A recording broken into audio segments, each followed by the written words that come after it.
I want to take some time now to have a series of lectures about the urbanization of America. Urbanization accompanied industrialization, and there are two things that fed off each other.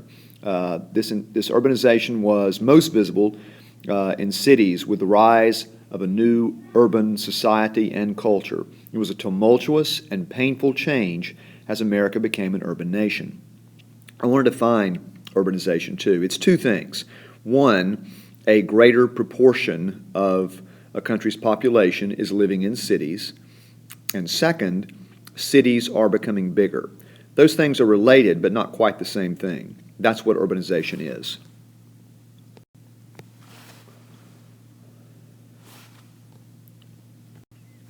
Urbanization was not unique to America, but it was more jarring and perhaps more alluring to Americans because they had no experience with great cities. The urban population in America increased by sevenfold from 1860 to 1910. In those 50 years, America's cities population grew by sevenfold, 7 times. In 1920, the U.S. Census showed a majority of Americans living in cities for the first time. Compare that with today. Despite globalization and industrialization around the world as a whole has just reached 50% urbanization in the last few years. But America was 50% urbanized by 1920. The growth was astounding. New York City was, in 1860, a city of 1 million people. 1900, 3 million people. It had tripled in size in a generation. Chicago in 1860 was just 100,000, but by 1900 it was 1 million, tenfold increase in Chicago, and I could go on and on. Also, all this growth was immigration. Conveniences, either migration from the country or immigration from foreign countries. Conveniences, entertainments, cultural experiences drew people to cities, but mostly, of course, economic opportunities. And while city life wasn't perfect, these migrants would find, it was better than rural America, in the South particularly, or it was perhaps better than rural Eastern or Southern Europe. Industrialization aided urbanization by making it easier than ever before to get to cities. Railroads for migrants and steamships for immigrants. Let's talk about some of these migrations. First, the migrants, the people moving within the country. Young rural women comprised much of the migration. Commercialization of agriculture and more unskilled and transient workers in agriculture meant there were fewer families in rural America, and mass-produced clothes and household goods, which began to proliferate in this era, made women less relevant in rural America. So a lot of the people coming to cities were rural women. Southern blacks comprised a lot of the migration. City opportunities were limited. Certainly, white supremacy and racism existed in the cities of the North, but oppression and violence in the rural South drove migration anyway. Often, African Americans arriving in cities could only get jobs as cooks, janitors, other low-paying service jobs, and often as not, it was more black women. So again, we have this rural women migrating to cities. But the most important group were foreign immigrants, most important certainly in numbers. 10 million between 1860 and 1890, 10 million people entered America, and another 18 million more between 1890 and 1920. And they came from all over: Canada, Mexico, and elsewhere in Latin America, China and Japan, but mostly Europe. And after 1880, mostly from Eastern Europe. The initial European wave was Northern and Western Europe. After 1880, it was increasingly from Eastern Europe. In earlier immigration, that Western and Northern European wave from Europe, except for the Irish, people who landed in America were at least moderately prosperous and educated. Most Most of the later stage immigrants, however, were poor. So rather than go out to the Midwest or somewhere like that to buy farms, become merchants, they just settled in industrial cities where they landed and performed unskilled jobs. Let's talk about the ethnic character of Gilded Age cities in America.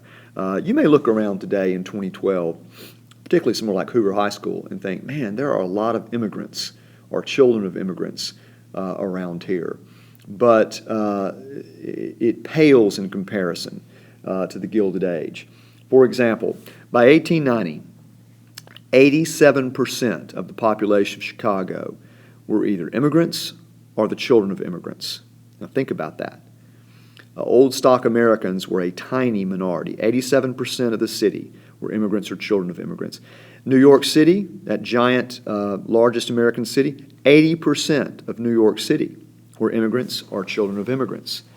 84% of both Milwaukee and Detroit were immigrants or children of immigrants. I could go on and on. Compare this with, say, London in 1890. London was a huge city in 1890 relative to the rest of the world. 94% of London's population was native to London. So American cities look very different. New York City contained more Irish than Dublin, and more Germans than Hamburg. Chicago in 1890 contained more Poles than Warsaw, a city comprised almost entirely of Poles. The diversity of the immigration was unique. And Argentina, for example, was receiving a lot of immigrants, and they were almost all from Spain or Italy. Australia was receiving a huge number of immigrants. They were almost all from the British Isles. But America had immigrants from everywhere. Most immigrants were rural people from back home, and the adjustment was painful.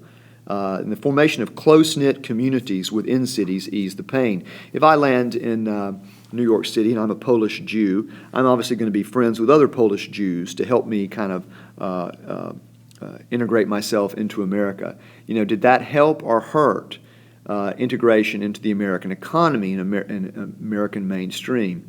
It's debatable.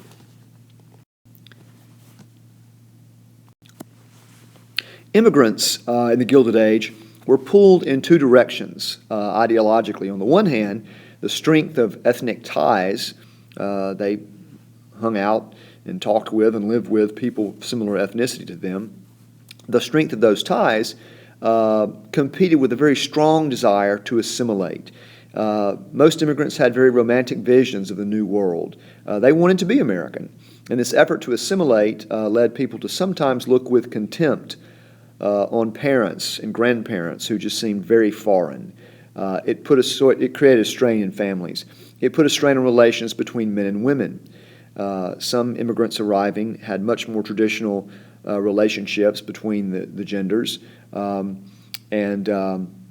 For example, some immigrants expected to arrange marriages for their children. Their children said, well, no way, we don't do that in America. Women began working outside the home, developing non-family friends and interests, and that created a lot of tension between wives and husbands. Native Americans, and by Native Americans I mean old stock white people, another reason I like the term American Indian, Native old stock Americans encouraged this trend toward assimilation. School was only taught in English. Some employers required English.